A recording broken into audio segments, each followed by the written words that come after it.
ici, ce matin, nous avons prévu un thème sur lequel elle va nous entretenir, où on va faire la causerie ensemble. C'est la beauté en partage, penser les musées du XXIe siècle. Voilà, madame, bonjour, bienvenue bonjour. au Bénin, bienvenue à la Maison des Médias. Merci de m'avoir invité à participer à votre réunion hebdomadaire, ça me fait très plaisir, je suis très honorée, merci. Merci. Alors, Café Média, c'est ça, ça devrait être plus que ça. Certainement que la pluie finissant va faire que les autres vont venir. C'est un moteur diesel aussi, ça prend petitement.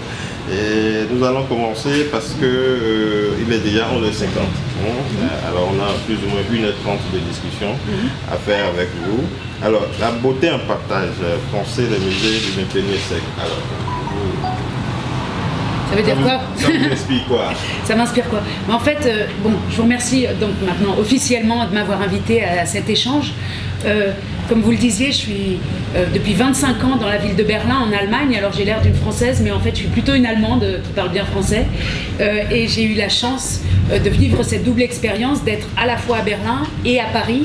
Et c'est-à-dire de comprendre ce que ça veut dire d'être à cheval sur deux frontières, par exemple, et sur des émotions différentes.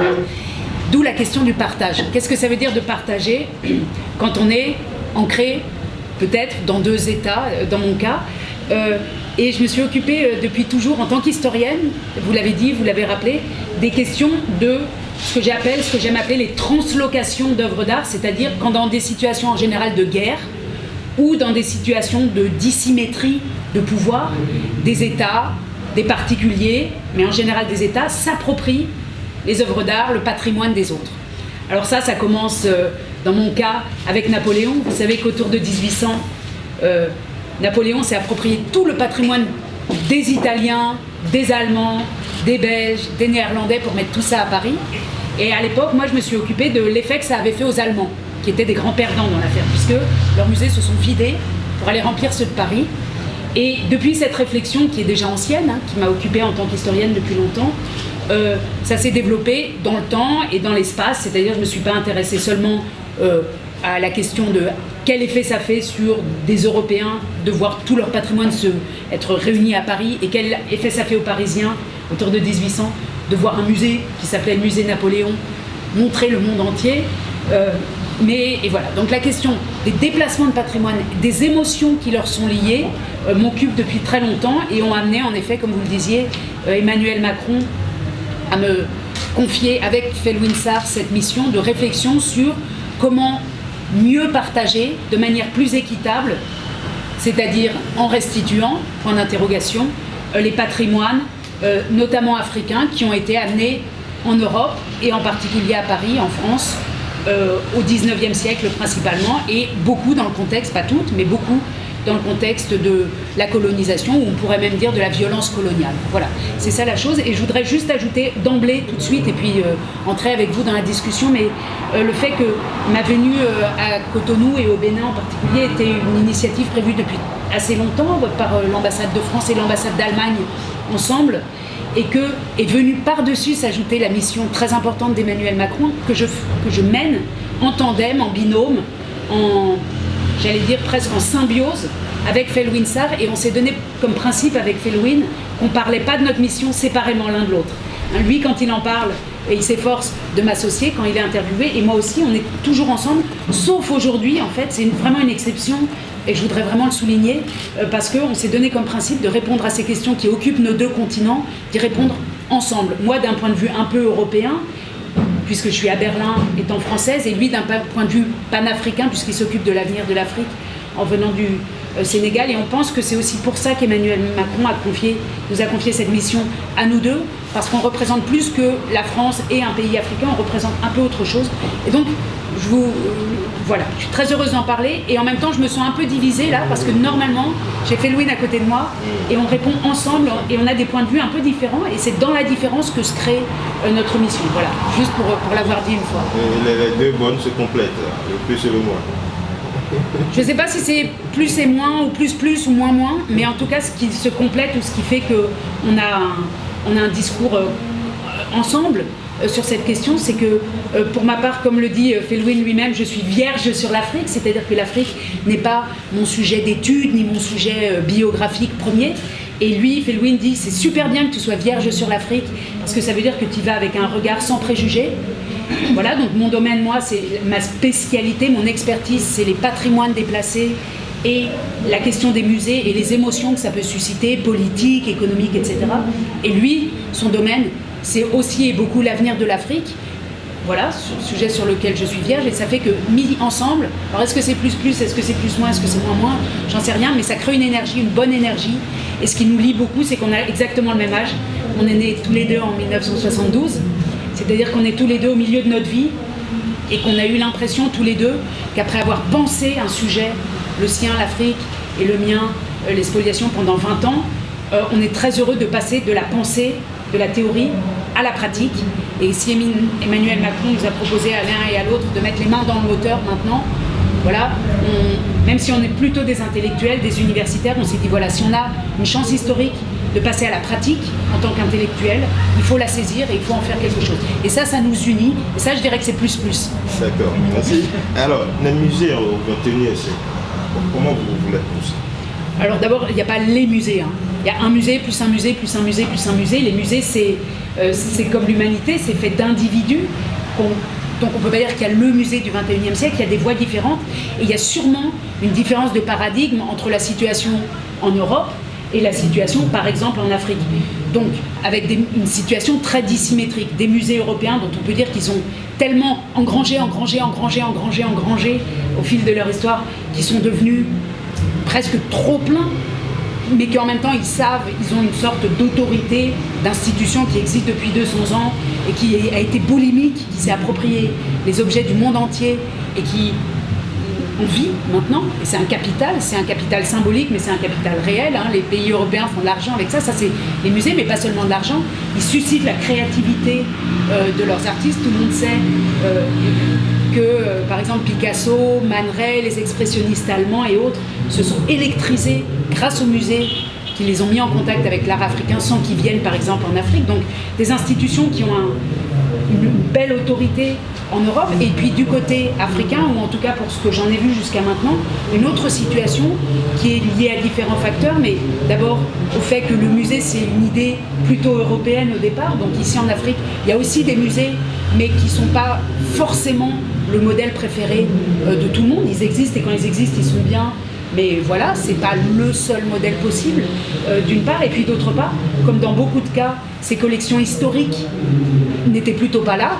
Évidemment, ils regorgent pas de dépôts sur des dizaines de kilomètres carrés ou des hauteurs d'étagères. C'est une situation différente. Donc on dirait presque, je vais peut-être exagérer un peu, hein, je le pointe un peu trop, mais disons qu'aujourd'hui, et c'est des propos qui changent en ce moment avec les expériences qu'on fait, les dialogues qu'on mène, mais je dirais presque qu'on est peut-être à une époque où les musées européens arrivent en quelque sorte à une fin d'une époque, à la fin de leur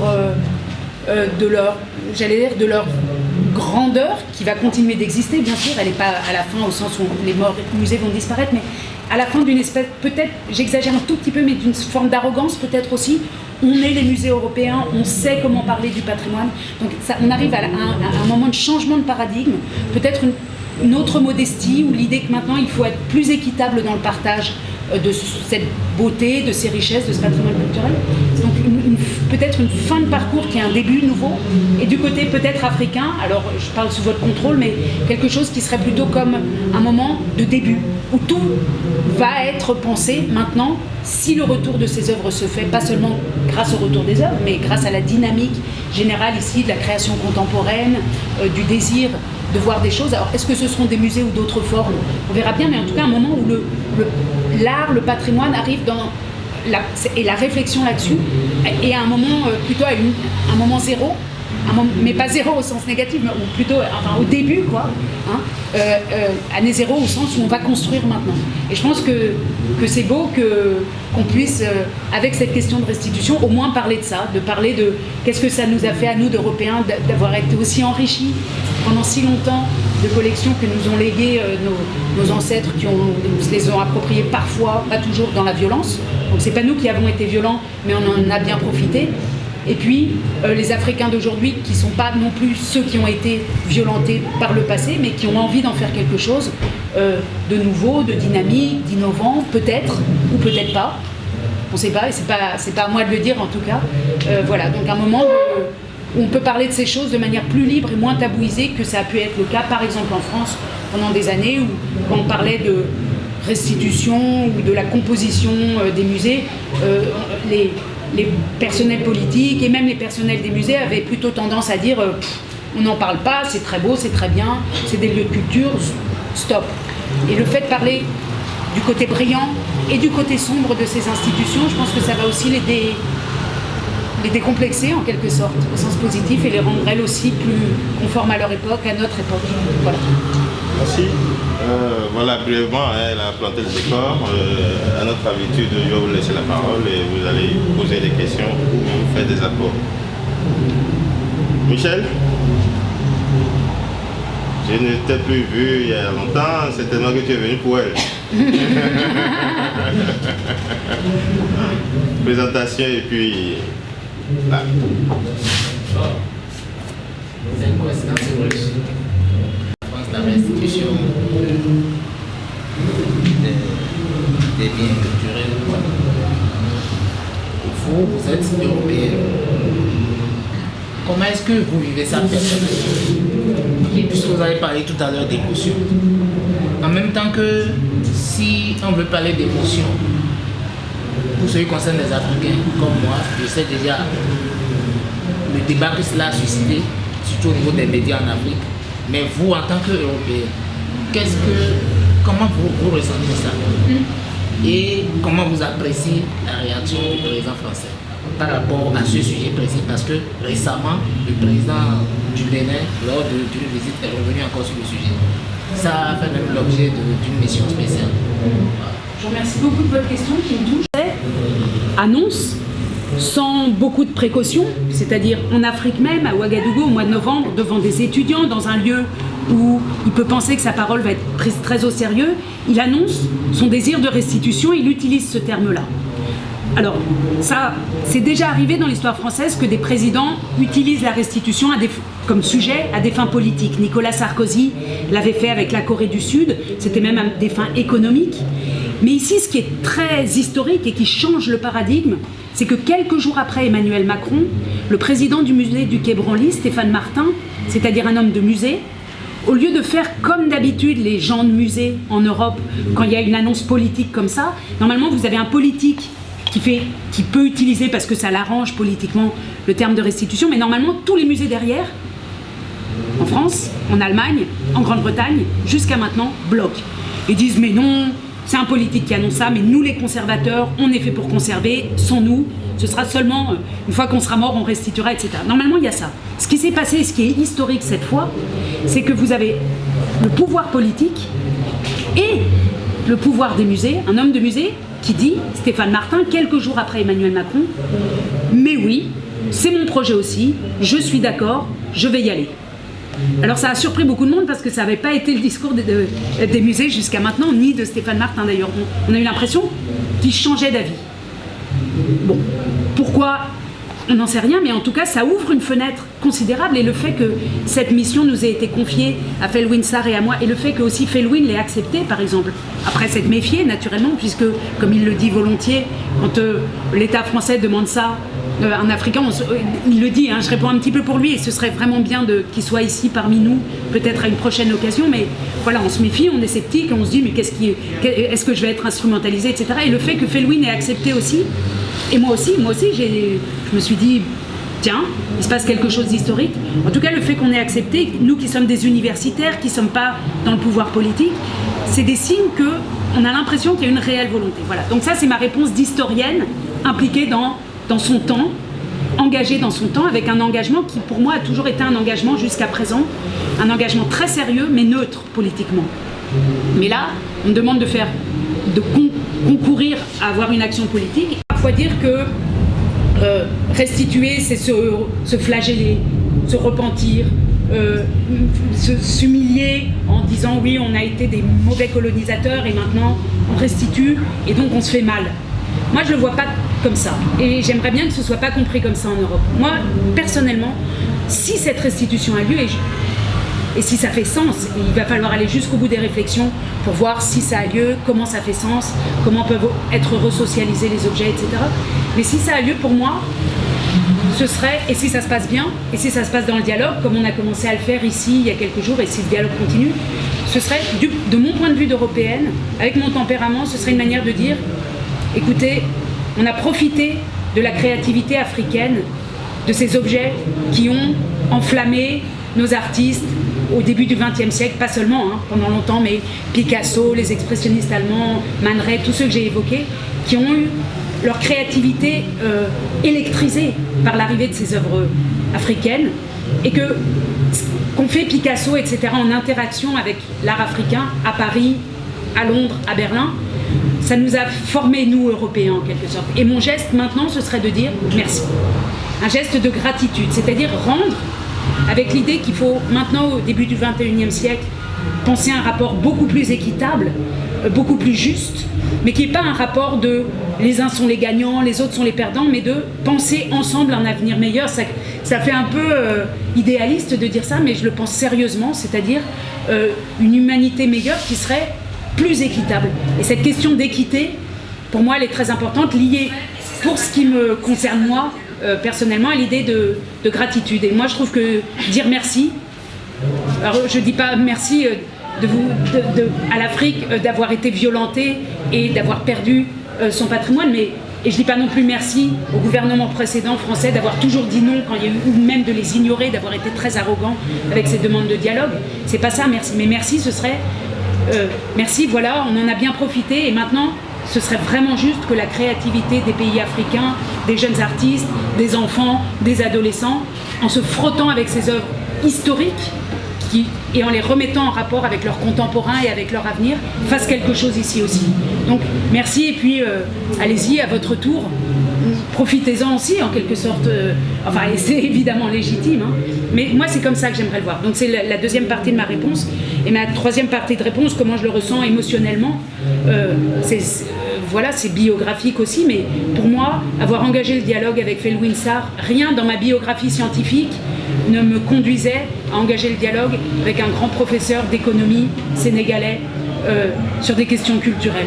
C'est une belle chose intellectuelle, et rien ne me préparait à venir dialoguer avec vous, ou ce matin avec des conservateurs, avec une vingtaine de conservateurs du tout le Bénin, de parler de ces questions-là.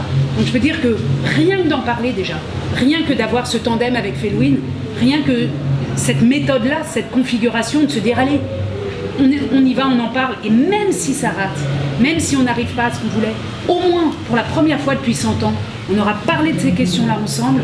Pour moi, ça c'est un grand bonheur en fait. Donc merci, et puis travaillons ensemble, quoi. Oui.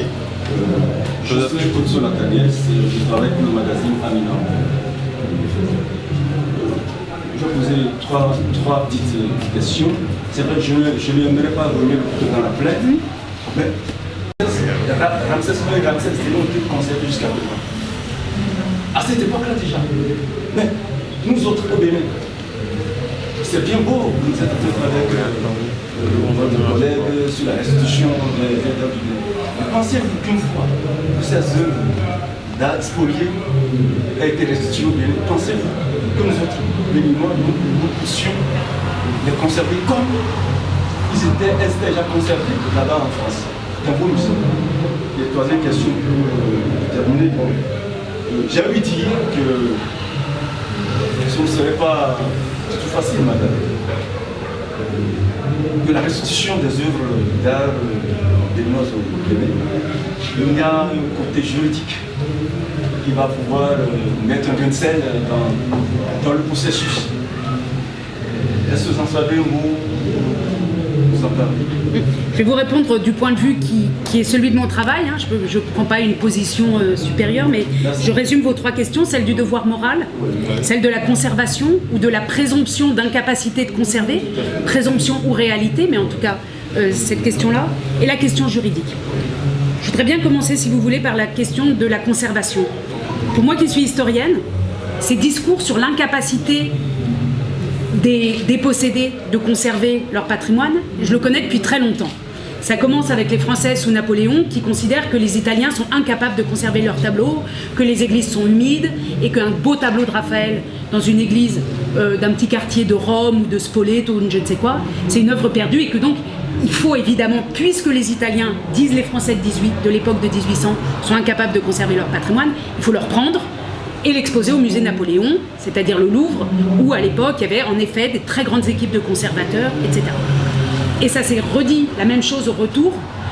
On a dit aux Italiens, aux Allemands, bon, vous venez reprendre après la chute de Napoléon, venez reprendre vos œuvres Manu Militari, mais vous verrez, elles étaient mieux chez nous, elles vont pourrir chez vous. Ça, c'est un discours c'est un topos historique dans les discours rhétoriques. Alors, parfois, peut-être c'est vrai, peut-être ça correspond à une réalité, et c'est aussi pour ça que je suis j'allais dire enchantée, que je suis très privilégiée de pouvoir venir voir sur le terrain quelles sont les conditions de conservation. Mais ce que j'aimerais répondre à cette question, c'est que, évidemment, ni les Italiens, ni les Allemands des années 1800, ni peut-être les Béninois d'aujourd'hui n'ont pensé des musées de type musée français à l'époque autour de 1800. Et maintenant, parce qu'on ne pense pas spécialement des musées quand on n'a pas forcément d'œuvres historiques à y montrer. C'est-à-dire que tant que vous n'avez pas les choses, c'est un peu normal de ne pas avoir des grandes visions patrimoniales si le patrimoine n'est pas là. Ce que je veux dire par là, c'est qu'il y a aussi un temps de conception, de parole. Quand les œuvres sont revenues en Allemagne après Napoléon, il a fallu 15 ans pour la construction d'un musée à Berlin. Ils ont réfléchi, ils se sont disputés, ils se sont, j'allais dire, pris la tête, les Allemands. C'est des Allemands top niveau, c'est Goethe, etc. Autour de 1800, ils ont vraiment réfléchi pendant 15 ans pour enfin avoir un musée pour récupérer les œuvres que Napoléon avait prises chez le roi de Prusse. Vous voyez ? Parce que ces œuvres, elles changent de statut, etc. Donc la question de la conservation, elle est centrale. Il ne faut pas que ces œuvres qui ont été préservées pendant longtemps, maintenant, parce que pour des raisons politiques, pour des raisons éthiques, etc., qu'elles soient mises en danger, ce serait une catastrophe culturelle. Donc il faut penser ça aussi. Mais je pense qu'il faut quand même ne pas tomber dans le panneau de ce discours sur la présomption d'incapacité. Et moi, mes premiers contacts ici, mais alors voilà, après, ce sont de très brefs contacts, il faut les approfondir. Mais j'ai l'impression, après avoir rencontré les conservateurs ce matin, etc., après avoir écouté leurs questions, que en tout cas, le terrain est très favorable. Les gens ont une réflexion sur le patrimoine. Alors peut-être que les musées ne sont pas encore là, que la climatisation n'est pas encore là, etc. Mais la conscience des conditions idéales est là. Alors évidemment, ça ne se passe peut-être pas du jour au lendemain, bien sûr. Et chaque chose a son temps. Et je pense que le temps de ces objets-là, il est lié à la présence des objets. Tant que les objets sont loin, on peut toujours en parler, on peut toujours inventer des choses, mais voilà. Et les Allemands et les Italiens des années 1800 n'ont pas fait mieux. Vous voyez ? Ce qui change, excusez-moi, je suis un peu longue parce que ça me touche vraiment ces questions-là, mais vous savez, vous vous souvenez sûrement qu'entre l'Angleterre, entre Londres et Athènes, en Grèce, il y a un débat qui dure depuis 2 siècles sur les frises du Parthénon. Les Anglais, autour de 1800, même époque, ont pris, un Anglais, un diplomate, a pris les frises du Parthénon, de l'Acropole, les a amenées à Londres, et elles ont été mises à Londres au musée. Elles ont été achetées par l'Angleterre à cet homme-là et mises au musée. Et pendant 2 siècles, Londres a dit on ne peut pas vous les restituer parce que vous n'avez pas de musée à Athènes. Et qu'ont fait les Athéniens, les Grecs? Ils ont construit un musée qui a été ouvert il y a une dizaine d'années, qui est un des plus beaux musées d'Antiquité. Il est superbe, il est parfait. Et les Anglais continuent à dire non, on ne restitue pas. Donc on voit bien que ce n'était pas la question de la conservation, c'est qu'ils ne voulaient pas restituer. Peut-être qu'un jour il y aura un très beau musée ici, avec toutes les conditions parfaites, et que en France vous aurez un gouvernement qui dira bah non, on garde quand même. Vous voyez ? Donc il faut faire attention à cette présomption d'incapacité, il faut la prendre au sérieux, il faut prendre au sérieux les conditions de conservation, bien sûr, c'est la première chose à prendre au sérieux, mais il ne faut pas tomber dans des rhétoriques qui sont parfois décalées du vrai propos. Donc voilà, juste, donc vous avez raison de poser la question, et puis il faut en parler. Sur la question du devoir moral, c'est un peu une question qu'il faudrait poser plus à Felwine, qui a des réponses plus fermes que moi sur ces questions, parce qu'il connaît beaucoup mieux l'histoire de la colonisation, du discours postcolonial, etc. Moi, je le connais assez peu. Ce que je peux vous dire, donc, de mon point de vue, de femme de 45 ans qui vit à cheval entre l'Allemagne et la France et qui est prof au Collège de France, c'est-à-dire une espèce d'intellectuel qu'on écoute, ce que je peux vous dire, c'est que ce devoir moral, il porte sur différentes formes de violences qui ont été aussi et surtout des violences physiques, économiques, et que la question du patrimoine, c'est juste peut-être une petite porte pour entrer dans ces débats. Une petite porte qui est peut-être la moins difficile à ouvrir. Vous savez que ces questions en France, en Europe aussi, mais en particulier en France, la question du colonialisme, c'est pas les questions dont on débat tous les jours. Il y a une sorte de tabou là-dessus, comme sur l'époque de Vichy. La France n'aime pas parler des périodes difficiles de son histoire. L'Allemagne, par exemple, a appris à le faire et elle sait le faire. Elle sait mieux le faire. Ça ne veut pas dire que c'est facile, mais parler des périodes difficiles de l'histoire allemande, c'est au quotidien. C'est les enfants dès la maternelle, si vous voulez, en parlent. Ils ont élaboré des outils pour en parler. En France, ce n'est pas encore le cas. Mais peut-être que cette question-là, au moins, nous permet, par une petite porte, de parler de qu'est-ce que ça veut dire, non seulement, par exemple, de mener une expédition punitive contre un roi, de l'envoyer en exil, de massacrer les populations, et en plus de lui prendre son patrimoine. Nous, on n'arrive que dans le en plus. Mais ce en plus nous permet de parler des choses. Et tant que les musées européens, en quelque sorte, ne sont pas d'accord, et pour le moment, ils n'ont pas été très d'accord, pour parler de comment les œuvres sont venues, pour raconter en dessous de l'œuvre même. Oui, c'est le trône de Béhanzin à Paris, mais il n'est pas seulement beau et un témoignage de la créativité des artisans du Bénin, mais il a été pris lors d'une expédition punitive. Ça aussi, c'est un travail à faire chez nous, en ce moment, en fait, et à le raconter chez nous. Et pour juste aller encore sur ça, et un peu sur la question que vous posiez, Michel, tout à l'heure, j'ai l'impression qu'en France, en tout cas, et en Allemagne, j'en suis sûre, quand on raconte ça aux gens, aux étudiants, mais même aux personnes un peu plus âgées, le public du Collège de France, c'est des messieurs et des dames de 70 ans, quand on leur raconte comment se sont constituées les collections ethnographiques en Europe et en France, ils l'entendent un peu pour la première fois. Et quand ils l'entendent, ils sont tous d'accord, enfin ils disent pas oh là là, mais alors on va nous priver de notre patrimoine. Enfin il y a un sens de l'équité, de la justice qui me paraît dans l'opinion publique qui est là, et il faut en parler, il faut l'expliquer. Voilà. Et quant à la question juridique, ça touche un petit peu la méthodologie du travail que je mène avec Felwine. Lui, il est économiste principalement et musicien et poète, donc c'est quelqu'un et écrivain, quelqu'un qui a une sensibilité particulière. Moi, je suis historienne de l'art. On n'est pas juriste, ni l'un ni l'autre, mais on s'est entouré dès le début d'une équipe de juristes et on essaye les juristes, c'est pareil, c'est comme les musées, il n'y a pas le juriste. Il y a différents types de juristes et on essaye de chercher le dialogue avec les juristes créatifs, les juristes innovants, les juristes visionnaires pour inventer une vision juridique qui peut-être n'existe pas encore, mais qui va permettre de faire ce passage de propriété. Et pour vous donner juste un tout petit exemple qui vient de ma propre présence à Berlin, moi j'ai pris contact dans le cadre de notre mission avec l'un des très grands juristes des droits de l'homme allemands, qui est aussi le défenseur de Edward Snowden, donc qui s'appelle Wolfgang Kalek, qui défend en fait les personnes qui ont été victimes aussi de torture dans différentes régions du monde. Donc c'est un juriste des droits de l'homme. Et avec lui, on a commencé à dialoguer. Et lui, par exemple, mais il parle du point de vue du droit allemand, il dit « Vous n'arriverez jamais à changer le droit, il faut ruser ». Tandis qu'en France, tous les gens à qui on a parlé, y compris les juristes du Conseil d'État, nous disent « Le droit suivra ». S'il y a une volonté politique, s'il y a une raison culturelle, enfin une raison au sens de la raison pratique, si vous voulez, enfin quelque chose de raisonnable culturellement qui se fait avec ça, le droit va inventer les formules. Donc voilà, nous on consulte, on a jusqu'au mois de novembre avec Felwine pour consulter des experts différents, donc vous en faites partie en quelque sorte, ou en tout cas les conservateurs que j'ai rencontrés ce matin en font partie, mais il y a aussi des juristes, mais il y a des philosophes, mais voilà, pour essayer de créer une polyphonie, un orchestre de voix sur ces questions, parce que ce que je sais, pour l'avoir étudié historiquement, c'est qu'il n'y a jamais un avis. C'est pas les Français pensent ça, les Africains pensent ça, ou les juristes pensent ça, etc. Non, c'est des voix, comme dans un orchestre, et notre but à Felwine et à moi, c'est de mettre ces voix en dialogue, pas pour faire une harmonie, mais au moins pour les faire entendre chacune. Et après, on verra. Et moi, je suis persuadée qu'il y a plus d'effets de génération que d'effets de nation. Enfin, je pense plutôt que, même si on ne peut pas dire ça, mais plutôt que les jeunes pensent plutôt ça et les anciens pensent plutôt autre chose, et je dirais plus que c'est ça, que c'est comme ça que ça marche. Ou des groupements professionnels. Les conservateurs des deux pays sont inquiets, ici comme au Quai Branly, mais inquiets, mais ils ont envie de travailler ensemble, etc. Voilà. Donc je pense qu'en faisant ça, on va réussir à faire une topographie des voix, un orchestre des voix, et créer une mélodie peut-être, même si elle n'est pas toujours linéaire sur ces questions. Madame, c'est vrai que je ne vais pas me poser la parole. Oui, vas-y. Moi non plus d'ailleurs, n'hésitez pas à me couper. Vas-y. Vous savez, il semble que si ma mémoire ne me trompe pas, la Joconde est en train d'être arrachée par les Allemands. Ils ont demandé au ministère de la Culture de la France qu'on vienne d'installer en Allemagne, après qu'on enlève, je crois que quelque chose de genre. Mais vous avez la culture de l'art, vous avez la culture du musée en Europe, aux États-Unis, en Amérique. C'est pas croyable. Notre président Pakistan se bat pour qu'on ramène les œuvres spoliées de la colonisation au Bénin.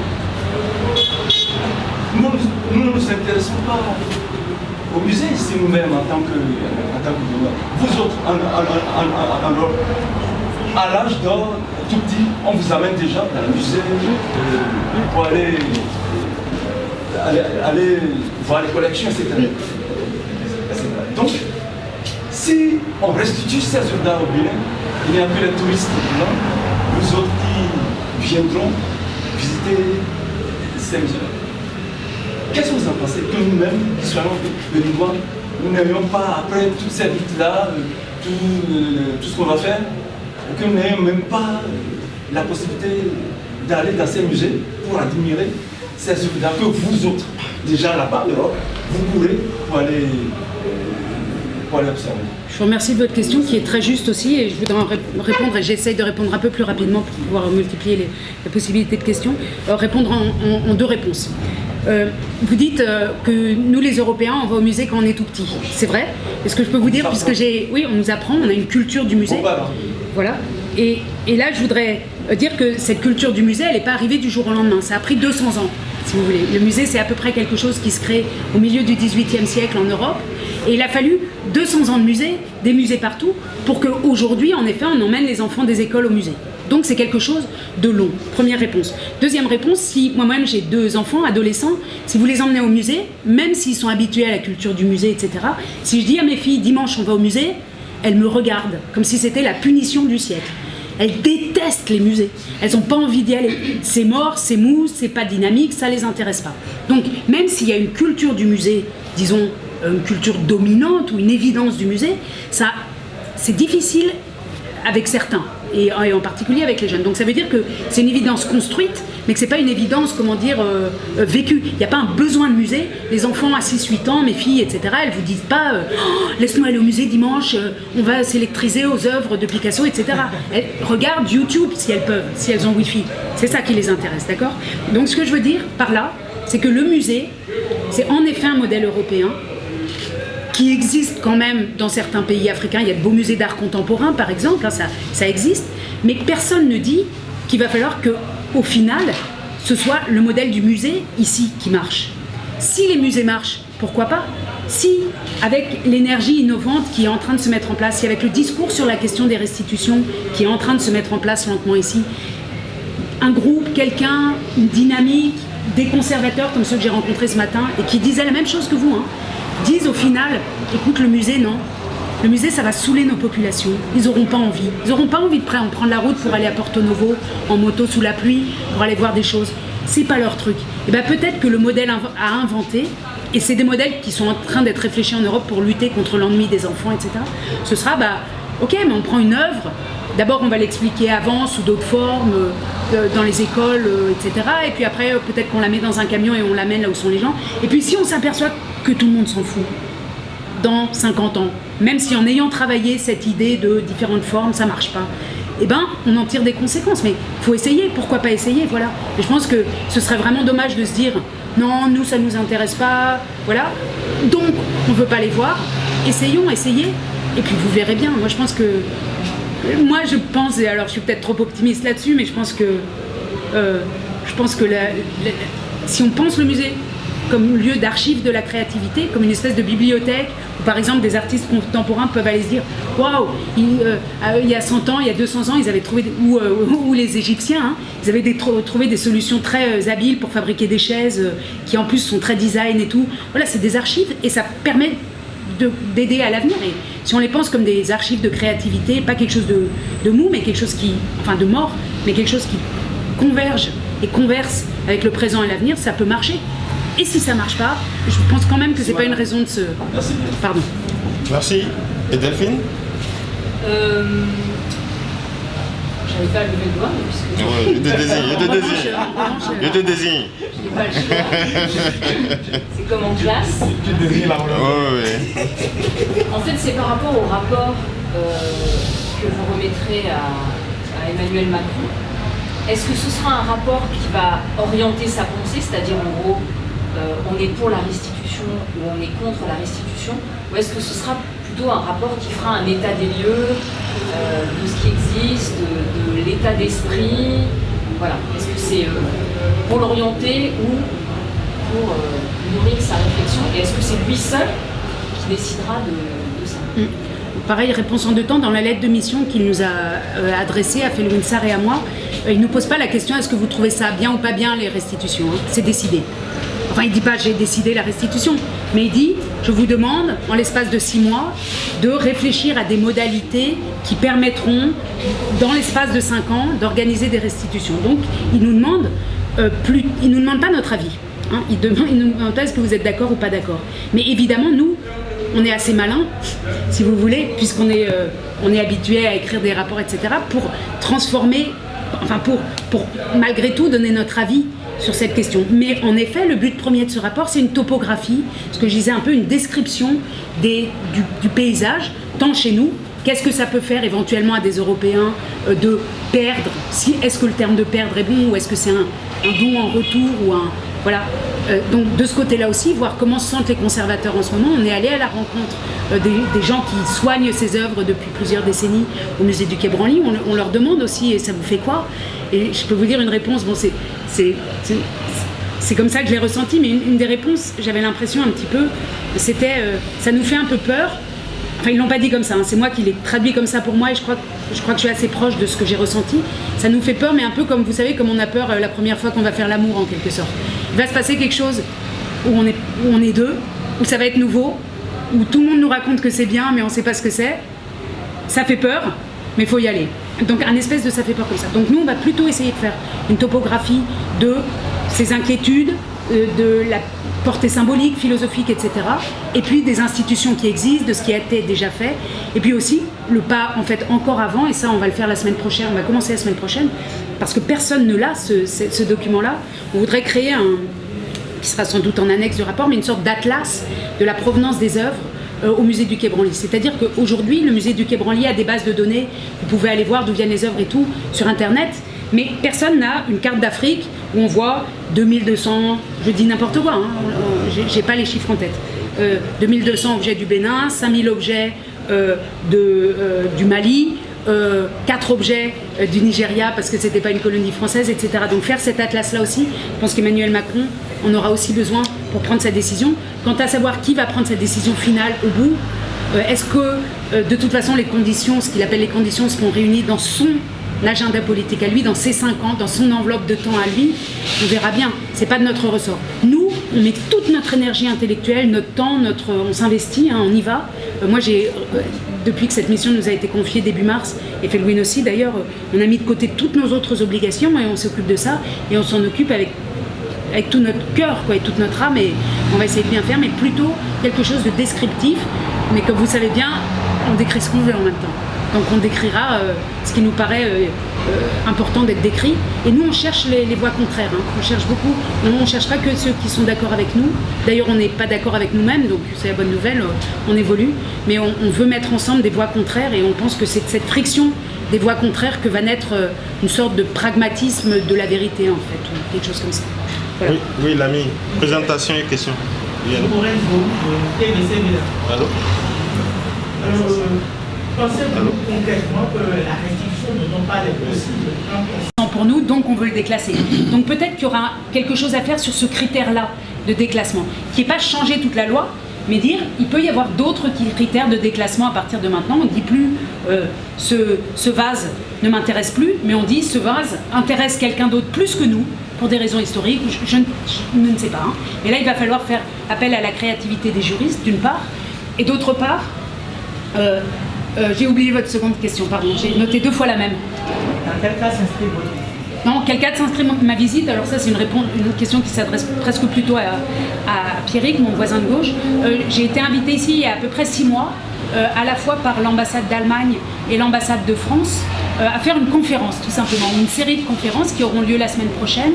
Et donc c'était simplement une visite, universitaire de conférences. Et c'est seulement après, ce que j'expliquais au début, qui est venu se mettre dessus la mission d'Emmanuel Macron, ce qui fait que cette visite, qu'on profite en fait de ma présence ici pour faire un peu autre chose. Mais j'espère vraiment beaucoup, et on est en train de le préparer, que je pourrai revenir avec Phil Winsor dans le cadre très clair d'une mission politique. Pour le moment, c'est un petit peu à cheval, et c'était aussi moi qui tenais beaucoup, mais aussi l'Institut français, de profiter de cette occasion pour rencontrer la plus grande diversité possible d'interlocuteurs, c'est-à-dire aussi, et pourquoi pas, si on peut y arriver dans les jours qui viennent, de rencontrer aussi des adolescents, des jeunes, à qui on demande, et toi, ça te dit quoi, un musée? Et d'entendre peut-être la même réponse que j'entendrais si je demandais à des ados de Berlin, pour les musées, je suis jamais allée dans un musée, ça m'intéresse pas, je vois pas ce que c'est, etc. Ou le contraire, j'aimerais bien, on verra bien. Mais en tout cas, on cherche, je profite de l'occasion de mon séjour ici pour parler le plus possible avec le plus de personnes possibles qui ont le plus d'avis différents possible. Oui. Si c'est choisi du quotidien de progrès, si ces biens se restituaient aux pays africains, quelles seraient les conséquences selon vous pour la France? Je réponds en un mot, j'espère que Financièrement ou bien économiquement? Économiquement, c'est Bien, voilà. Ok, donc je vous réponds d'abord ce que j'allais répondre spontanément, j'allais dire, si la France réussit dans de bonnes conditions, dans de bonnes conditions pour tout le monde, que tout le monde soit content, à restituer une partie ou beaucoup d'œuvres du patrimoine africain, j'allais dire, c'est une formule un peu comme De Gaulle si vous voulez, mais la France en sortira grandie. Elle aura fait un beau geste, c'est-à-dire de reconnaître une responsabilité historique dans la constitution de ses collections et une responsabilité pour l'avenir d'un meilleur partage. Donc ça, ce serait la réponse tout de suite. Des conséquences économiques ou je ne sais quoi, on va voir. Pour le moment, dans le cadre de la mission qui nous a été confiée, et dans le discours de Ouagadougou, et dans la conférence de presse d'Emmanuel Macron et de Patrice Talon le 6 ou le 5 mars à Paris, ils n'ont pas mis en lien la restitution du patrimoine avec des choses économiques. Par exemple, si on restitue, alors on aura un appel d'offres pour faire un musée, etc. Il n'y a pas ça. Si ça se fait, nous on est vigilants, nous-mêmes, Félouine et moi, on ne peut pas être instrumentalisés en tant qu'intellectuels pour autre chose qu'une question culturelle. Mais évidemment, le culturel, l'économique, le politique, le diplomatique, le géopolitique sont imbriqués. Donc quelles seront les conséquences ? Ce sera à vous de les faire et de les dire et à nous de voir ensemble. Mais en tout cas, elles ne sont pas prévues d'avance. On verra. On verra. Et moi, j'espère que ce sera une sorte de... En tout cas, pour moi, pour moi, ce serait une manière, le matin, de me regarder dans la glace avant d'aller au musée. Moi, j'aime les musées. De me regarder dans la glace et s'il y avait eu des restitutions ou des discussions franches et saines sur ce sujet, de me dire, voilà, je vais au musée du Quai Branly, mais j'y vais en pouvant me regarder dans la glace, en me sentant mieux. Et qui n'est pas un malaise qui est hérité du passé et qui n'est pas mon passé. Voilà. Enfin, qui est mon passé, mais que je ne veux pas porter des éternités comme ça. Alors, il y a ici... Si vous avez des questions. Ouais, tout à fait. La Fondation Zissou, je ne sais pas si vous connaissez, bien sûr. Depuis 10 ou 12 ans, a commencé par faire un travail ici, à démocratiser un peu plus les musées, à travailler à l'intérieur du pays, à ce que les musées se fassent connaître. Est-ce que pensez-vous que la Fondation Zissou aujourd'hui, avec la restitution en vue, ou probable des œuvres, et aussi, non, sans. C'est pas grave. C'est pas grave. Mais je voulais du café, et que du lait. Ah, pardon. C'est pas grave. Envoie une tasse vide. Alors. Et il me semble qu'elle n'est pas tout à fait seule à le faire. J'étais hier à Porto Novo, on a visité une autre fondation, c'est-à-dire qu'il y a beaucoup d'initiatives privées qui avec un musée des rues, c'est-à-dire où on n'a pas besoin de payer une entrée, etc., où on peut voir des œuvres dans la rue, qui cherchent à sensibiliser le public. Après, comment vont s'articuler les travaux des collectionneurs privés, des musées privés d'un côté et d'un j'allais dire, et heureusement peut-être aussi, c'est un temps qui dépasse le temps des êtres humains, c'est-à-dire que nous, on peut poser des pierres, et puis c'est plutôt nos enfants et les enfants de nos enfants qui en profiteront, il faut voir. Mais si on ne pose pas les pierres, si on reste sous sa couette à dormir en attendant que le temps d'une vie, 70 ans, passe en se disant le cours du temps va faire les choses, après on est responsable de l'avenir qui se présente. Donc si on a une petite chance de faire bouger les choses, d'avoir les outils en main, nous, vous, tous ceux qui se sentent l'énergie physique et intellectuelle et économique de faire quelque chose, faut y aller. Moi, c'est Julien Tondo du quotidien Le Progrès. Et j'ai 2 petites questions. D'abord, lorsque vous êtes en train de parler, vous avez dit que l'Allemagne a mis 15 ans de réflexion avant de construire un musée et pour pouvoir récupérer ses patrimoines. Actuellement, est-ce que le Bénin est en mesure de récupérer ses patrimoines et les conserver en lieu sûr selon vous? Alors, ce que je disais... Pardon. Ouais. Ma deuxième question, parlant méthodiquement, comment pensez-vous mener à bien ce travail que Emmanuel Macron vous a confié pour la bonne marche de ce projet? Juste sur les Allemands, je disais en effet que les Allemands, après la période napoléonienne, ont mis 15 ans à construire un musée. Mais ils n'ont pas attendu 15 ans pour récupérer les œuvres. Napoléon a été obligé de tout rendre, parce que les Allemands et les autres, ils sont allés avec l'armée, ils sont entrés dans Paris et ils ont dit c'est fini le Louvre, on reprend nos affaires. Donc c'était pas une restitution spontanée, c'était une restitution forcée. Donc les Allemands et les Italiens, etc., les Néerlandais ont repris. Il y a eu la restitution et après ils ont mis 15 ans. Et pendant ces 15 ans-là, ils avaient des musées provisoires. Ça existe les musées provisoires. Dans le cas de Berlin, c'était dans l'Académie des Beaux-Arts. Donc ils ont mis leur patrimoine qui avait été volé au roi de Prusse par Napoléon. Napoléon prend ça au roi, ça part à Paris au musée et ça revient à l'Académie des Beaux-Arts dans un musée provisoire, puis dans un vrai musée. Donc ça c'est la chose. Et la question qui va avec, que vous me posez, c'est est-ce que je pense que le Bénin a les conditions pour conserver ses œuvres? Ça, j'en sais rien. C'est pas une question qu'il faut adresser à moi. Ce que je peux dire, c'est que si le Bénin dit, j'en sais rien, je peux imaginer, que si le Bénin disait, écoutez, dans l'histoire, il a toujours fallu 10, 15 ans, ou 5 ans, ou 20 ans pour préparer les conditions de retour. Donc nous, on veut bien la restitution, mais pour ce qui est du passage concret des œuvres, on va y aller mollo, on va y aller, et en attendant, gardez-les dans vos super réserves, et puis on les prendra quand on sera prêt. Peut-être que c'est aussi un moyen de faire ça, j'en sais rien, mais c'est pas à moi de le dire. Et la question de la méthode de notre travail avec Felwinsa, je peux l'esquisser rapidement. Donc d'abord, on considère que travailler ensemble, c'est déjà un énorme point de méthode. De ne pas répondre, alors je fais exactement le contraire aujourd'hui, et j'en souffre, j'ai l'air contente là, mais en fait je souffre vraiment, je suis très contente que vous soyez à côté de moi, mais je préférerais encore plus que vous soyez là et que Felwin si vous voulez. Mais en tout cas, un point de méthode, c'est toujours répondre ensemble et toujours parler ensemble. Quand on a des demandes par écrit et tout, on répond rien tout seul. D'accord, ça c'est la première chose, on est un vrai binôme et on prend très au sérieux ça. 1. 2, on s'est entouré de ce qu'on appelle des critical friends, un premier cercle d'amis critiques qui sont issus de différents milieux professionnels touchés par les questions, des juristes, des directeurs de musées, privés aussi, comme la fondation d'Aper que vous connaissez peut-être, c'est un des grands musées africains, d'art africain à Paris. Voilà donc des représentants de musées privés, de fondations privées, de musées publics, des philosophes,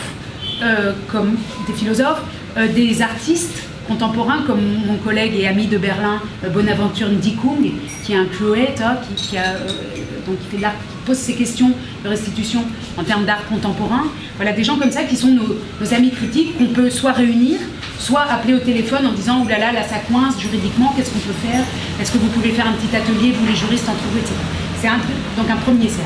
Ensuite, on va organiser un ou des ateliers le plus vite possible, et de préférence en Afrique, on est en train de les organiser, des ateliers qui réuniront un peu plus que des amis critiques, donc aussi des pas amis critiques, des gens qui ne sont pas du tout d'accord avec ce projet, mettre tout le monde autour de la table et réfléchir sur des points concrets. Alors la présomption ou l'incapacité, le rôle des États, enfin voilà, les grandes questions qu'on s'est posées déjà aussi ici.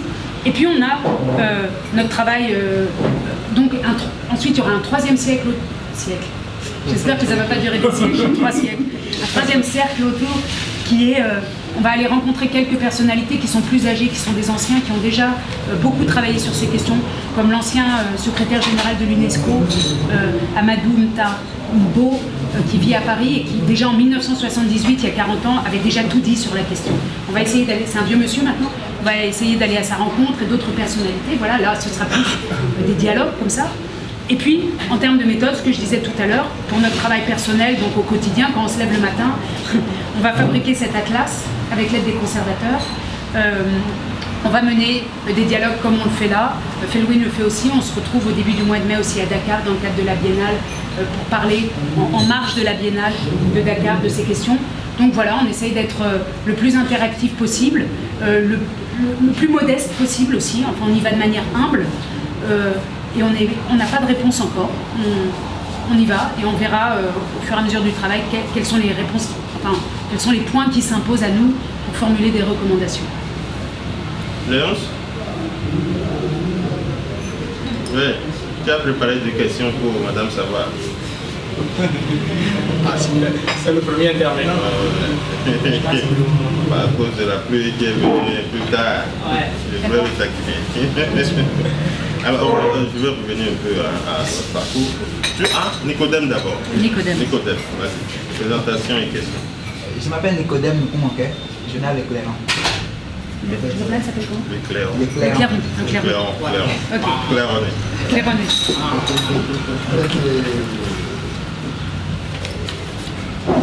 On reste seulement. On va savoir si la restitution que la France voulait faire au Bénin serait une restitution complexe. Elle peut restituer entièrement les œuvres qui se trouvent chez elle. Voilà, c'est la seule question. C'est la possibilité que tout revienne. Ce que veulent aussi les conservateurs. Ce matin, quand on discutait avec les conservateurs des musées actuellement existants au Bénin, ils étaient plutôt sur la ligne de Mbo que j'évoquais à l'instant, de l'ancien secrétaire général de l'UNESCO. Ils avaient plutôt un peu tendance à dire qu'en tout cas dans un premier temps, ce serait peut-être un peu beaucoup si tout revenait d'un coup. Donc on peut d'abord imaginer des restitutions par palier, ça dépendra un peu de vous. Coup par coup, par moment, par étape, ou peut-être même que vous direz, voilà, les œuvres qui sont exposées actuellement dans le musée du Quai Branly par exemple, ce qui est vraiment visible, ces œuvres qui sont des stars en fait, comme des stars d'opéra ou des stars de cinéma, c'est celles-là qu'on veut. En revanche, les 2000 cuillères et les 3000 bols qui sont dans les réserves, j'en sais rien, là je suis un peu... voilà, on en veut bien 5 ou 6, mais on n'en veut pas 3000. Gardez les grandes séries, puisque souvent les collections ethnographiques ont été des collections en série. Vous savez, peut-être qu'il y a des œuvres psychologiquement, symboliquement emblématiques que vous tiendrez absolument, c'est-à-dire ceux qui feront des listes et qui interviendront là-dedans, voudront absolument avoir. Peut-être que la formule ce sera, écoutez, nous on ne veut pas avoir un certain nombre d'œuvres qu'on va voir pendant 10 ans, parce que nous, notre public, il est habitué à changer tout le temps et voir la même chose pendant 10 ans, ça ne l'intéresse pas, il veut que ça change. Donc on va faire des roulements, j'en sais rien. Mais en tout cas, c'est pas ma position du tout de pouvoir répondre oui ou non à ça. Il faudrait plutôt le demander, j'en sais rien, il faudra le demander quand ces restitutions auront été décidées. Pardon, oui. Je ne sais pas si vous êtes mieux placé pour répondre à ma question, mais je voudrais quand même les raisons qui ont poussé M. Macron à avoir cette idée de restitution des musées. Oui, je vous remercie. Présentation. Oui. J'aimerais la remercier. Merci. Les raisons, d'après les informations que nous avons, Felwine et moi, c'est des raisons très personnelles. C'est lui qui a souhaité ajouter à son discours de Ouagadougou ce petit passage sur les restitutions. C'était pas spécialement prévu, personne ne l'obligeait. Donc, il a passé lui-même un an de sa vie quand il était jeune en Afrique, et il semble qu'il connaît bien, paraît-il, les collections du musée du Quai Branly. Et donc, il semblerait que ce soit son idée. Son idée, c'est la première réponse. Évidemment, c'est une idée qui est une idée de génération. Je pense que quelqu'un de 39 ans ou 40 ans, aujourd'hui, il n'est pas le seul à penser ça. Je pense que si vous étiez au pouvoir, si vous étiez président de la République, vous aussi, ou une autre personne de cette génération aurait pu aussi avoir cette idée. Donc il y a des raisons qui sont peut-être des raisons personnelles, il y a des raisons qui sont générationnelles, et puis il faut ajouter que depuis à peu près 5-6 ans, il y a en France, il y avait des militants extrêmement actifs, comme les militants du CRAN, qui ont beaucoup travaillé pour cette question de restitution et qui ont préparé le terrain en quelque sorte. Donc peut-être qu'il y a quelque chose de personnel, de générationnel, et puis de politique, et puis peut-être le sentiment que peut-être un opportunisme politique aussi de se dire si je parle de ça, ça va être bien pour mon image, peut-être. Mais en parler sans tenir la promesse, ce sera sûrement pas bien pour son image. Donc je pense qu'ils sont engagés de manière, il me semble, bon, je me trompe peut-être complètement, mais authentique et sincère. Bon, là il a... Merci. Bonjour. Le est venu à la bouche. Je m'appelle Léon Camaï, je suis journaliste à Baluto.info, un site d'information spécialisé en investigation et grand reportage. Alors j'ai deux questions.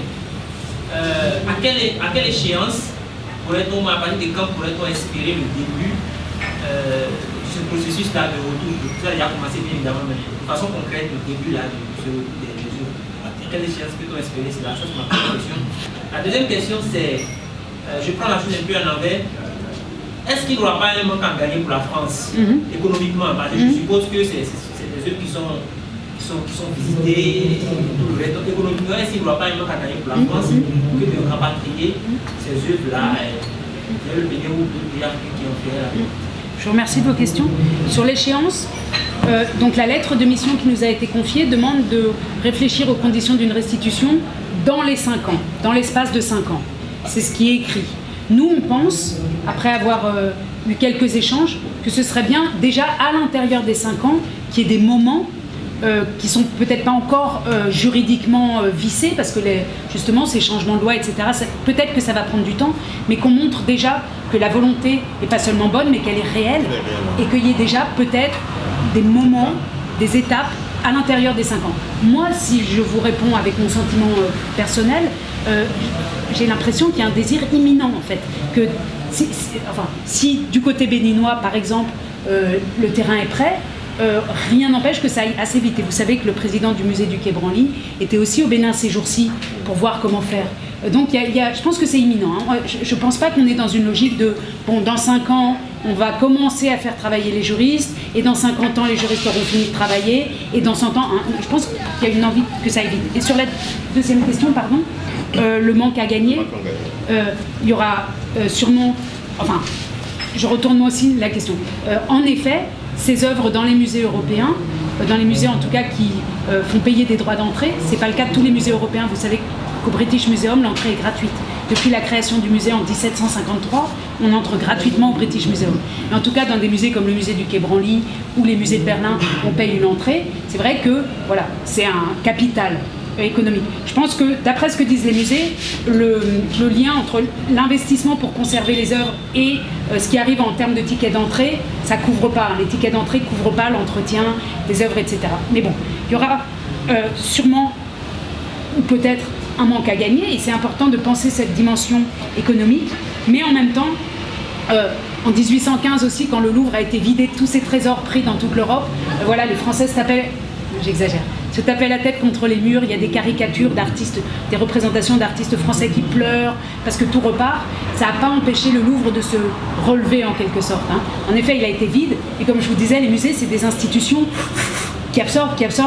Donc, peut-être qu'en effet, les musées perdront, je pense qu'ils gagneront au change. Parce que être moral, être éthique, faire un geste juste, c'est aussi gagner quelque part. Et peut-être que certains musées, je peux vous dire que les musées de Berlin, ils ne sont pas tous très très pleins de monde. Hein. Les gens ne se précipitent pas le dimanche non plus pour aller au musée. À Paris, c'est un peu différent. Mais donc peut-être que si ces musées peuvent se donner une bonne image en disant voilà, on a fait un acte d'équité, on a fait un acte de justice, et maintenant à la place de telle œuvre qui était du 19e siècle africain, on met une œuvre contemporaine à la place, venez voir ça, ou on met autre chose, ou on sort quelque chose des réserves qui continuent de déborder, peut-être que ça redonnera aussi envie à certains d'aller au musée. Donc je dirais, moi j'ai envie de penser que tout le monde en sortira gagnant, et qu'il n'y aura pas de perdant de cette histoire, et j'espère que ce sera comme ça. Merci. Oui. A seulement des intérêts aujourd'hui. C'est la seule question que j'ai. Écoutez, je vous remercie, elle est très juste. Et... Elle semble ne pas être bête. Non, elle n'est pas du tout bête, et elle est très juste. Là encore, je ne sais pas ce que pense la France, moi. Moi-même, je suis universitaire, Felwinsar est universitaire. On n'est pas dans les secrets d'État, et on n'est pas dans la base de données là-haut d'un président comme Emmanuel Macron. Sur le donc je vais vous faire une réponse un peu d'historienne et j'espère que je ne vous décevrai pas. Sur le terme d'amitié, une des très grandes restitutions de l'histoire, c'est quand l'Union soviétique a rendu à la RDA, à la République démocratique d'Allemagne, aux côtés d'Allemagne de l'Est, les œuvres que l'armée rouge avait prises en 1945. Vous savez, l'armée rouge arrive, prend les musées de Dresde et de Berlin et les emmène à Moscou en 1945 et les restitue en 56, 57, 58 en signe d'amitié. Ce terme d'amitié, il était présent partout, que vous venez d'utiliser, hein, c'est pour ça que je rebondis là-dessus. Et évidemment que l'Union soviétique, en restituant à la RDA ces musées, c'était un calcul politique, c'était pas l'amitié.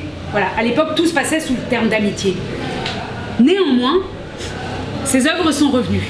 Et culturellement, même s'il y avait des arrière-pensées politiques entre l'Union soviétique et la RDA, culturellement, ça a fait quelque chose à Berlin. Ça fait que Berlin a pu se réconcilier aussi maintenant, en 89, etc. Il faudrait rentrer dans les détails, mais ça a fait quelque chose. Donc même s'il y a des arrière-pensées politiques, c'est notre rôle à nous, les intellectuels, les artistes, les gens de culture, les journalistes, ceux qui sont soucieux de processus démocratiques, d'utiliser à notre profit, si vous voulez, les intentions politiques et de faire attention que le patrimoine ne soit pas instrumentalisé à des fins différentes que des fins culturelles. Donc c'est aussi notre responsabilité. C'est seulement ce que je peux vous répondre et c'est une manière de vous dire que voilà, moi, les arrière-pensées, je suis consciente qu'il y en a peut-être, et Felwine est encore plus conscient de moi, puisque pour lui c'est un geste de plus, en tant qu'Africain, de s'engager là-dedans, mais on y croit, et on veut croire qu'il peut y avoir un projet culturel qui fait bouger les lignes de l'humanité. Voilà. Alors, vous avez parlé tout à l'heure du Collège de France. Oui, en réalité, c'est quoi? Quels sont les faits? Qui peut y entrer? Alors le Collège de France, c'est un peu comme l'inaliénabilité, c'est une institution française très très très ancienne, qui existe depuis les années 1600 et quelques, qui avait comme projet initial de permettre de partager à tout le monde le savoir. C'est-à-dire que qu'est-ce qui y entre, du point de vue du public, c'est tout le monde. C'est ouvert à tout le monde, tout le temps. La réalité pratique, c'est que comme les cours ont lieu souvent l'après-midi ou le matin, c'est plutôt les personnes qui ont le temps de venir. Donc plutôt des personnes qui sont à la retraite, qui ont déjà eu une vie professionnelle, mais tous ces cours qui sont donnés au Collège de France sont enregistrés en vidéo et sont retransmis tous une semaine après sur Internet. C'est-à-dire que c'est une forme... Comme un MOOC. Comme un MOOC. C'est une forme... Et à la radio, sur France Culture, la nuit. C'est-à-dire que c'est une forme très démocratique du point de vue de ceux de l'accès, en quelque sorte. À part, limité par la langue française, puisque c'est en français, mais même certains cours sont sous-titrés en anglais. Donc voilà, ça c'est un peu... c'est la France quand elle veut être exemplaire et idéale, partagée avec tous. Et on peut dire que... Voilà. Sauf que évidemment c'est à Paris, c'est au centre de Paris. Donc ceux qui peuvent venir concrètement, c'est plutôt les Parisiens qui habitent au centre de Paris, quand il n'y a pas de grève, quand c'est pas compliqué, etc. Voilà. Donc une sorte de... à la française, quoi, si vous voulez, une visibilité limitée par le centralisme français, mais compensée par les nouveaux médias, par Internet, etc., qui fait qu'on peut le voir dans le monde entier. Du point de vue des profs, comme moi, c'est des enseignants qui... je vais vous parler de moi une fois de plus, pardon, mais qui, quand ils donnent leurs cours, c'est des séquences d'environ 12-15 cours sur l'année. Toutes les semaines, on en fait 12-15, et puis après, c'est à un autre prof de prendre la relève. C'est des profs qui, et je parle en mon nom, qui mettent tout ce qu'ils savent faire comme savoir-faire pédagogique et comme connaissance pour donner le mieux qu'ils peuvent. C'est vraiment des cours qui sont un peu comme, si vous voulez, une séance de foot. Vous y entrez en forme, vous en sortez épuisé parce que vous avez tout donné. Donc, c'est ça le Collège de France. C'est un mélange entre tout le monde. Et il y a parfois des gens, vraiment, moi j'ai donné une séquence de cours en été, il y avait des gars qui venaient en short, sans t-shirt et tout. Vous voyez qu'ils arrivaient directement de la rue et qu'ils entraient là. Ok, c'est pas ceux qu'on attend dans une salle de cours. Donc, un mélange comme ça de ce côté-là. C'est vraiment éclectique, quoi. Vraiment éclectique, avec le maximum de ce que vous pouvez donner quand vous avez une expérience de l'enseignement. Et en général, les profs, je suis la plus jeune du Collège de France, mais les autres sont plutôt plus âgés, ils arrivent plutôt en fin de parcours. Et donc, ils ont accumulé beaucoup d'expérience, c'est des savants. Et voilà. Et c'est ça le Collège de France. De notre regard d'Africain, on ne connaît pas beaucoup de collèges, mais apparemment il y a un côté très prestigieux. Ouais. Très élitiste, tu veux dire? Élitiste et même apparemment c'est une école très prestigieuse. Ok, on ne peut pas faire de diplôme, hein. On ne prend pas de diplôme, donc c'est prestigieux pour les profs, ça c'est sûr. C'est très chic. C'est à peu près, c'est le couronnement d'une carrière universitaire si vous voulez en France, le Collège de France. Je vous rassure tout de suite, il n'y a pas que les Africains qui ne connaissent pas, à Berlin non plus, on ne connaît pas. En revanche, les Français connaissent tous. Quand vous dites je suis prof au Collège de France, voilà, les portes s'ouvrent, etc. Tant mieux, mais donc c'est extrêmement prestigieux pour juste du point de vue de la pratique et pour comparer avec ma pratique de l'enseignement à Berlin. Quand vous enseignez à Berlin, vous êtes face à des jeunes Berlinois, des jeunes Allemands, dans une ville très dynamique, très créative. Et dès que vous ouvrez la bouche, vous avez tous les étudiants qui trouvent que vous dites n'importe quoi, qui discutent, qui ne sont pas d'accord, qui se mettent à discuter eux-mêmes de la question, qui vous coupent, voilà. Ça, c'est enseigner à Berlin, c'est... Je comparais avec le foot tout à l'heure, mais enseigner à Berlin, c'est plutôt comme dans un match de boxe, quoi. Il faut y aller, il faut avoir des arguments qui convainquent, être vraiment en échange avec les étudiants. À Paris, vous êtes un peu comme un prêtre qui arrive le dimanche avec son costume de prêtre, les éclairages, tout le monde se tait, ils vous applaudissent, vous délivrez une parole, il n'y a pas de discussion, c'est pas prévu, vous quittez la salle, on vous applaudit et vous avez délivré la parole. C'est deux styles d'enseignement différents. Pour moi, ma grande chance, c'est que je peux faire les deux en même temps. C'est-à-dire que délivrer une espèce de parole, ce qui m'est pas très naturel, c'est pas mon tempérament, ça se nourrit du punching ball avec les Allemands de l'autre côté. Et ça, mis ensemble, ça fait que aussi le Collège de France est, à mon avis, une institution, à mon avis, vue d'Allemagne, qui vaut le coup, qui est certes prestigieuse, élitiste, etc., mais qui permet d'essayer des choses qu'on n'essayerait pas ailleurs. Bon, en même temps, visiblement, il y a des gars qui rentrent torse nu au Collège de France. Dans le public, pas les profs, hein, pas les profs. Si c'était si prestigieux, non, c'est ouvert à tous, un peu comme le Centre Pompidou, si vous voulez, si vous connaissez Beaubourg. Le Centre Pompidou, c'est très prestigieux. Si vous êtes artiste exposé au Centre Pompidou, c'est à peu près ce qui peut vous arriver de mieux dans une carrière d'artiste. En revanche, le public, c'est juste n'importe qui. Et c'est ce lien-là entre être arrivé, en quelque sorte, entre un grand prestige et le contact avec la rue qui fait l'énergie particulière de ces institutions et c'est ce qui fait qu'elles puissent durer aussi longtemps, je pense. Voilà. Oui, ta dernière question. On vient de faire presque 2 heures. J'espère qu'elle est aussi bête que la précédente. Vous enseignez à l'université, quel est votre point de vue sur le mouvement des Français pour la plupart, soutiennent ce mouvement. Vous qui êtes venu en retard là, ne nous calez pas. Voilà. Pardon. Vous êtes venu en retard là, ne nous calez pas. Oui, vas-y, présentation. Maxime Aganaï. Oui. Journaliste indépendant. Oui, vas-y. Je voudrais poser une seule question comme j'ai dit. Je voudrais que... Si les questionnements qu'on va travailler, et nous, on est aussi des multiplicateurs, c'est-à-dire que les questions que vous nous posez, ou que vous m'avez posées, elles sont toutes notées, et elles vont nous servir aussi, nous, à aller les poser à d'autres en disant, mais dis donc, est-ce que vraiment... Enfin voilà.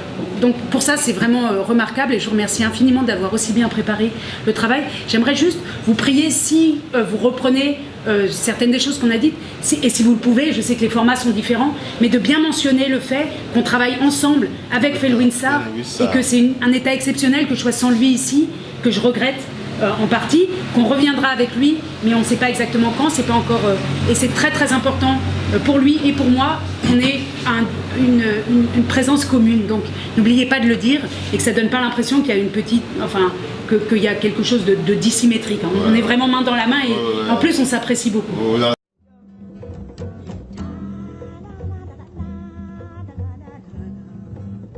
Come on,